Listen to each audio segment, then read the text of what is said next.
এখন আমাদের যে সমীকরণটা নেব সেটার ভিতরে একটু পার্থক্য আছে। পার্থক্যটা হচ্ছে আমরা প্রথমে যে সমীকরণটা নিয়েছিলাম সার্কেলে, সেটা ছিল আমাদের কিন্তু হচ্ছে x1 y1 x1 square equal to হচ্ছে y1 স্কোয়ার ইকুয়াল টু হচ্ছে a স্কোয়ার। আমাদের কেন্দ্রটা ছিল হচ্ছে 0,0-তে ছিল। ঠিক আছে, আমরা এখন যে সার্কেলটা নিয়ে চিন্তা করব সেটা হচ্ছে র্যান্ডম, যে কোনো জায়গায় হইতে পারে।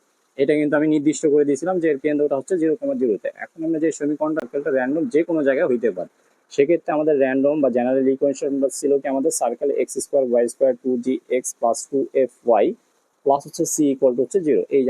এখন এইখানে আমরা ধরে নিলাম সার্কেলের বাইরে কোনো একটা পয়েন্ট পি, যদি আমরা ধরি পি বিন্দুটা হচ্ছে x1, y1।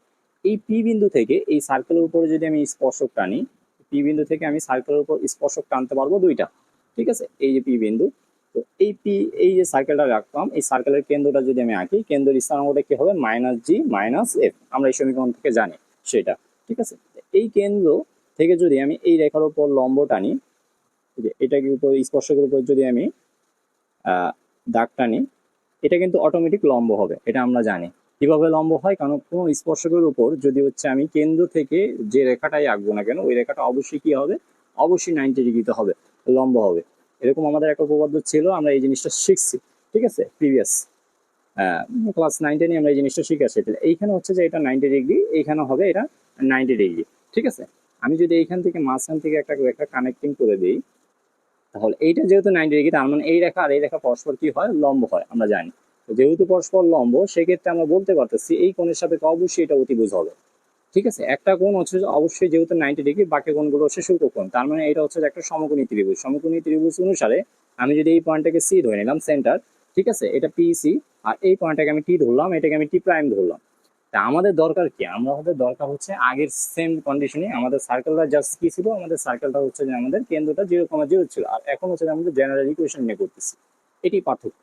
ঠিক আছে, তা আমাদের হচ্ছে পিটির ভ্যালুটা দরকার। সেম টু সেম ওয়েতে আমরা এটা ডেরিভেশনটা করতে পারি। পিটি স্কোয়ার ইকুয়াল আমরা কি লিখতে পারি, যে অতিভুজটা আমাদের এখানে হচ্ছে পিসি স্কোয়ার, তার মানে আমরা লিখতে পারবো পিসি স্কোয়ার বিয়োগ হচ্ছে যে সিটি স্কোয়ার। ঠিক আছে, তাহলে এইখানে পিসি এর ভ্যালুটা কি আসবে, এইখানে পিসি এর ভ্যালুটা, এইখানে বিন্দুটা হচ্ছে যে আমাদের x1, y1, এখানে হচ্ছে যে আমাদের -g-f।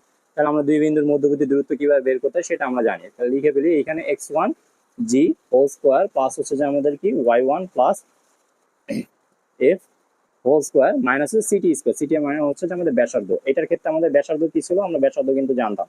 ব্যাসার্ধ আসতো আমাদের G square F square minus C. ঠিক আছে, এই সার্কেলের ক্ষেত্রে, জেনারেল ইকুয়েশনের ক্ষেত্রে।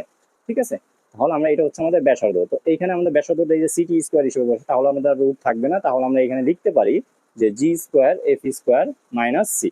তো এইখানে যদি আমরা একটু শর্টকাট করি, তাহলে এইখানে দেখতে পাইতেছি যে এখানে হচ্ছে আমাদের x1 থাকবে, x1 স্কোয়ার y1 স্কোয়ার থাকবে, তো প্লাস হচ্ছে আমাদের কি থাকবে 2gx1 থাকবে, 2fy1 থাকবে, আর এখানে জি স্কোয়ার আর এফ স্কোয়ার। এই যে আমরা যদি বিয়োগ করি তাহলে কিন্তু কাটাকাটি চলে যাবে, জি স্কোয়ার এফ স্কোয়ার বাদ চলে যাবে, আর এখানে মাইনাস আর মাইনাসে প্লাস মিলে আমাদের সি থাকবে। তা আমাদের দরকার কি ছিল, আমাদের পিটি এর ভ্যালুটা দরকার ছিল। তাহলে আমরা পিটি এর ভ্যালুটা যেটা পাইতেছি সেটা আসতেছে আমাদের রুট করে দিলে x1 square y1 square 2gx1 2fy1 plus হচ্ছে সি। সেম কথা এইখানেও যে মাথায় রাখতে হবে। এইখানে দেখো আমি যখন সমীকরণটা নিয়েছিলাম সেইখানে কিন্তু এই যে এক্স স্কোয়ার প্লাস হচ্ছে যে ওয়াই স্কোয়ার, এর সহগ কিন্তু 1 1 করে, এই জিনিসটা আমাদের মাথায় রাখতে হবে। সহগ যেহেতু এখানে 1 1, সেই ক্ষেত্রে কিন্তু এই কন্ডিশনটা খাটবে, অন্যথায় কিন্তু খাটবে না। এটা কিন্তু আমরা হচ্ছে যখন প্রবলেম করবো তখন কিন্তু আমাদের এই জিনিসটা একটু মাথায় রাখতে হবে। ঠিক আছে, তাহলে আমাদের যে স্পর্শকের দৈর্ঘ্যটা আসলো, স্পর্শকের দৈর্ঘ্যটা কি, স্পর্শকের দৈর্ঘ্যটা হচ্ছে যে এইটা PT equal to root x1 plus y1 square plus হচ্ছে 2gx1 প্লাস হচ্ছে 2fy1 প্লাস হচ্ছে সি। ঠিক আছে, এইখানে যদি আমরা ওই যে বিন্দুটা আমাদের যদি দিয়ে দেয় কোষে, আর যদি আমাদের বৃত্তের সমীকরণটা দেওয়া থাকে, তাহলে আমরা ওই বিন্দুটা হচ্ছে যে এই যে এইখানে যদি আমরা বসাই দিই, দেন হচ্ছে যে আমরা কিন্তু চাইলে আমরা এই জিনিসটাকে আরো একটু স্পষ্টভাবে দেখতে পারি যে এই যে বৃত্তের সমীকরণটা ছিল আমাদের ওয়াই স্কোয়ার, দেন হচ্ছে 2gx প্লাস হচ্ছে 2fy প্লাস সি। এই যে আমাদের এক্স এর জায়গায় কি এসে পড়ছে, x1 আসছে, ওয়াই এর জায়গায় কি আসছে, y1 আসছে, এই এক্স এর জায়গায় x1 আসছে এবং ওয়াই এর জায়গায় y1 আসছে। তার মানে ওই যে আমাদের যে বিন্দুটা ছিল সেই বিন্দুটা আমরা আলটিমেটলি সার্কেলের সমীকরণের ভিতরে বসাই দিয়ে দেন রুট করছি। রুট করলে আমরা যে ভ্যালুটা পাবো ওইটাই হচ্ছে আমাদের স্পর্শকের দৈর্ঘ্য। আশা করি বুঝতে পারছি। ঠিক আছে, তো আমরা যদি একটা এক্সাম্পল দেখি তাহলে আমরা আরো স্পষ্টভাবে বুঝতে পারবো যে এটার রেজাল্টটা কি আসবে বা কিভাবে ক্যালকুলেশন করতে হয়।